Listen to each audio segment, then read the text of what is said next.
এইযোৰ দেখিছে নহয়, এইযোৰ অনলাইনত ফ্লিপকাৰ্টৰ পৰা আনিছোঁ। এইযোৰ ফ্লিপকাৰ্টৰ পৰা নহয়, মিছোৰ পৰা আনিছিলোঁ। মই ভাবিছিলোঁ এইযোৰ কাণফুলিটো বহুতেই ভাল বুলি ভাবিছিলোঁ, কিন্তু যেতিয়া আনিলোঁ পেকেটটো খুলিলোঁ, ইমান ঘাটিয়া কোৱালিটিৰ হয় এই কাণফুলিযোৰ, কি ক'ম আৰু। মোৰো ভাল লাগিলে, ময়ো লৈ ল'লোঁ। পিন্ধাই নাই, নিপিন্ধোতে মামৰে ধৰা ষ্টাৰ্ট হ'লে। এইবিলাক মামৰে ধৰি গৈছে, দেখিছে নহয়।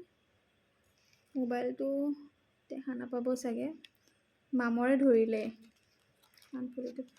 আৰু এয়া মই কৰিছিলোঁ কালাৰ, কিন্তু কালাৰটো ইমান এটা ভাল হোৱা নাই।